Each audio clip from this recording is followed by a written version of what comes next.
Hey guys, and welcome back to the channel. Today we are looking at the types of jobs that women in the Bible had. There's often this presumption that women in Bible times stayed home and did the housework, but if you've ever studied this topic carefully, you'll realize that women worked outside of the home and they worked just as hard as men.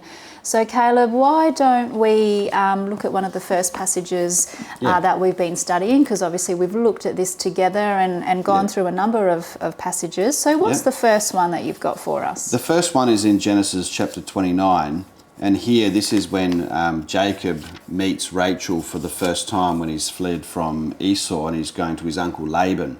So Genesis chapter 29 verse 9, why don't you read it for us? While he was still speaking with them, Rachel came with her father's sheep, for she was a shepherdess. So here we can see that Rachel was a shepherdess. She was basically a female shepherd. She tended sheep and looked after sheep just like a male shepherd would. Now some people will try to argue, well, maybe Laban didn't have any sons.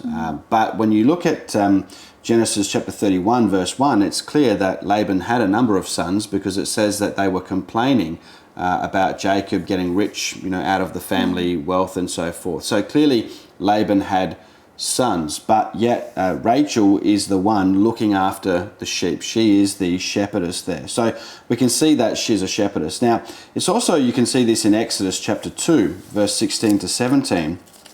It's page 76 of your Bible. The priest of Midian, Moses' father-in-law, had a number of daughters, and they also looked after the sheep. Now the priest of Midian had 7 daughters, and they came and drew water and filled the troughs to give water to their father's flock to drink. Then the shepherds came and drove them away, but Moses rose up and saved them and gave water to their flock to drink. So here we can see that the priest of Midian, who ended up being the father-in-law of Moses, he had a number of daughters, and they looked after sheep as well. So it seemed to be something that women did do. They did look after sheep. Again, some people might say, well, maybe he didn't have any sons. It is true he didn't have sons, but nowhere does the text say that that is the reason why they were the ones looking after the sheep. And since we've seen that Rachel looked after the sheep, it seems quite plausible that it was a common thing for women to do, to look after sheep like a shepherd. Now, if you go to Exodus chapter 1, verses 15 to 17, do you want to read those verses for us? Then the king of Egypt spoke to the Hebrew midwives, one of whom was named Shiphrah, and the other was named Puah. And he said, when you are helping the Hebrew women to give birth, and see them upon the birth stool, if it is a son, then you shall put him to death, but if it is a daughter, then she shall live. But the midwives feared God and did not do as the king of Egypt had spoken to them, but let the boys live. So here we can see Hebrew midwives who feared God, obviously worked as midwives. And they wouldn't have been the only two. These two would have been the ones probably overseeing the Hebrew midwives in the land of Egypt. So you can see that we've got shepherdesses and we've got midwives, jobs that are outside of the home. Another one is Exodus chapter 35. Exodus 35 verses 25 and 26. And this is when the tabernacle is being constructed. And it describes women, the part that women played. At least, where it specifies women specifically. So if you read Exodus 35 verses 25 and 26.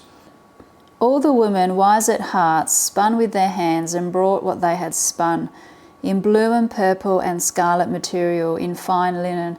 And all the women whose hearts stirred with wisdom spun the goat's hair. So here we've got women making the coverings for the tabernacle. They spun the goat's hair.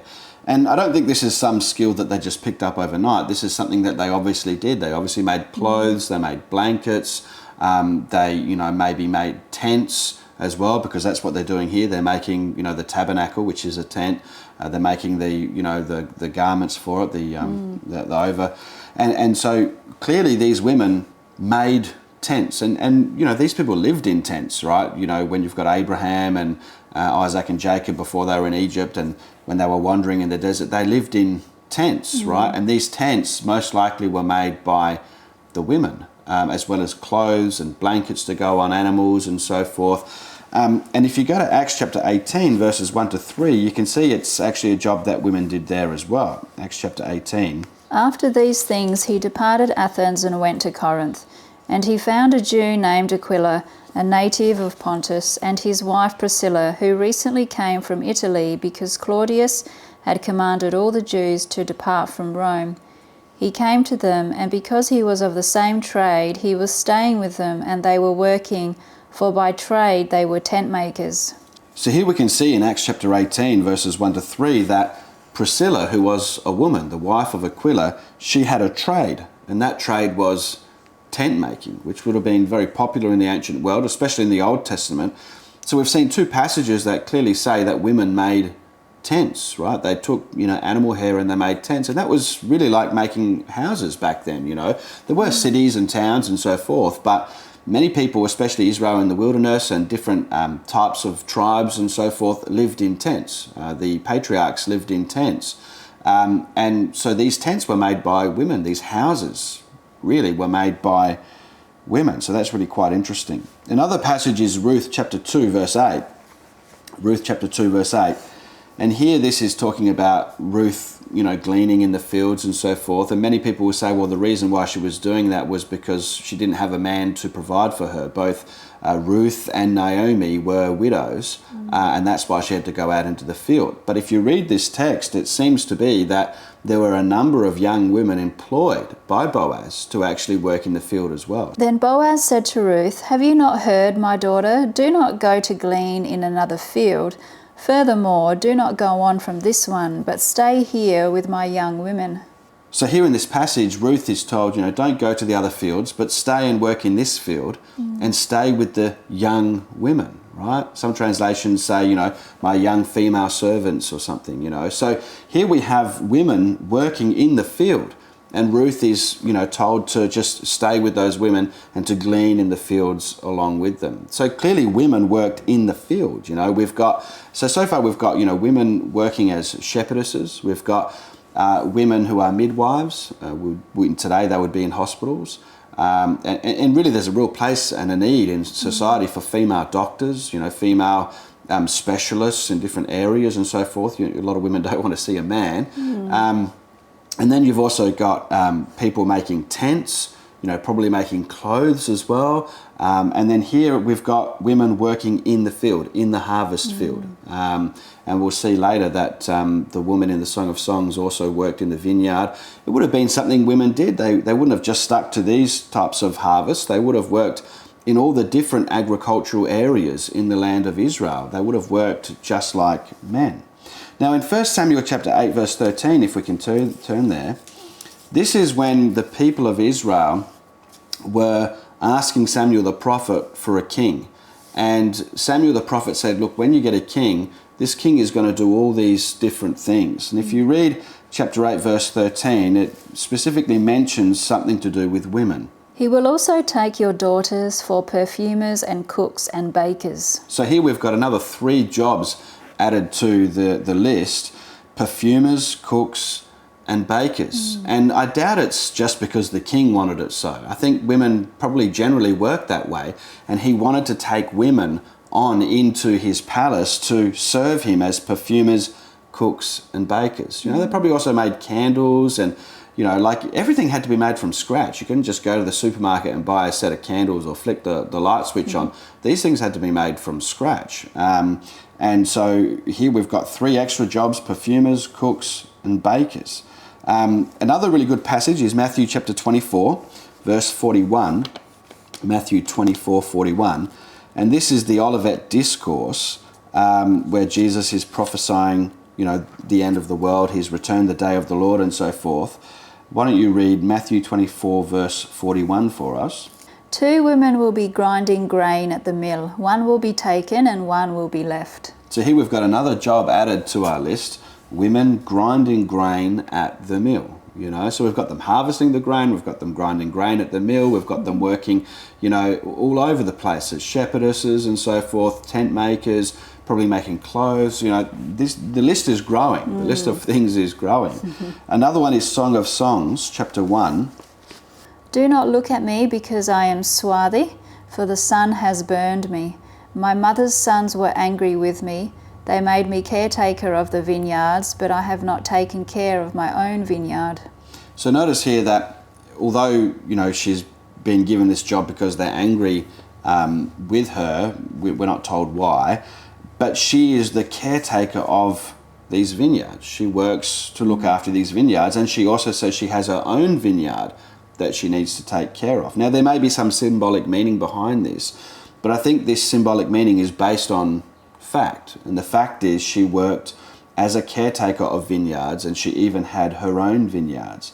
Another passage, and I find this one really quite interesting, is 1 Chronicles chapter 7, verse 23, because here we have women building cities, towns and cities.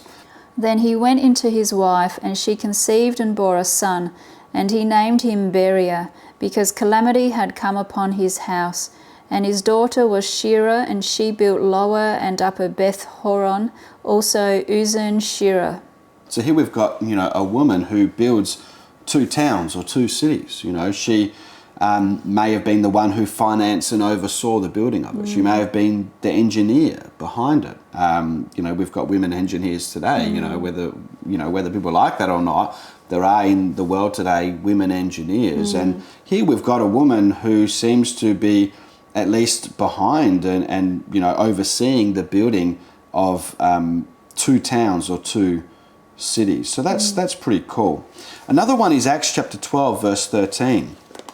This is good because this is actually a servant girl. Acts chapter 12, verse 13. This is a servant girl in a home where there was a home church, right? Where they were praying for Peter, who was in prison. James had just been executed, and they were praying for Peter, hoping that he wouldn't be executed, and he knocks on the door. And then verse 13, why don't you read that for us? And when he knocked at the door of the gate, a servant girl named Rhoda came to answer. So here we've got a servant girl, a woman employed as a servant girl in a home that was probably a house church where the people had gathered to pray. If you read the context, it talks about them praying there for Peter, hoping that he would be released. So she's a servant girl. So this is in New Testament times. So I think when you look at the Bible, and I'm sure there's others that we've missed, maybe people can put some in the comments that we've missed, but it seems pretty clear that women worked outside of the home, and these weren't easy jobs. No. I think as well that, people will say, well, what if they had kids and so forth? I think in Bible times, generally speaking, you lived with or near your parents. And communities were a lot closer together as well, so there would have been someone close to the family that could also help in looking after the children. And actually, there are a number of passages, I didn't put them in my list, but there are a number of passages where women are described as nannies, and people that nursed children. So, for example, when Moses was drawn out of the water, his sister Miriam says to, I think it was Pharaoh's daughter, says, do you want me to get a Hebrew midwife for you? Hebrew, not a midwife, but a woman to nurse the child. So we've got that, and there is examples as well when you read Kings and Chronicles. Some of the kings are described as having somebody who nursed them, that wasn't their mother, so it was like a nanny, So you see that role in the Bible as well. So, all through the Bible, and of course you've got the Queen of Sheba. The Queen of Sheba, she's described in a very positive way. King Solomon never said, hey, you shouldn't really be the queen. That's a role for a man or anything like that. He never said that. And Jesus refers to her in a positive light and says that, she will rise up on the day of judgment and condemn the people of Jesus' generation that had rejected him after seeing his miracles. So, clearly she's portrayed as in a positive light by Jesus himself. So I think when you read the New Testament, I think really women work just as hard as men. Definitely. To rely just on the man isn't really a biblical theme. You don't see in the Bible some teaching that says, look, the man is the breadwinner and the woman stays home. You don't see that in the Bible, anywhere in the Bible. Really what you see is women working hard to provide. Life wasn't easy back then. And it's easy for us in Australia and in wealthy countries to sit back and say, oh, look, the woman just needs to stay home while the man goes off to work because we've got good wages and so forth. Although that's beginning to change as inflation goes up. It becomes harder to live that way. I mean, we think we we've got it hard now sometimes, you know, in these times. We think, Yeah. oh, you know, there's, you know, Things are going up. people are doing it tough, everything's going up. But imagine back in those times, it would have been even harder. Yeah, the idea of a woman staying home just to look after the kids and to cook and clean, that's just not wasn't realistic back then. They had to work. They had to work hard, and they had to bring in money and food and so forth, just like the man did. It's just simply not biblical, this idea of the man being the one that is bringing in all the money into the household. It's just simply not something taught in the Bible. We see that women worked just as hard as men. Well, we hope you've enjoyed this video and have found it informative and encouraging. And we'd love to know your thoughts on the topic, so please do leave us a comment below. We love to read your comments, and you'll see both of us in our next video. Thanks for watching. Bye-bye.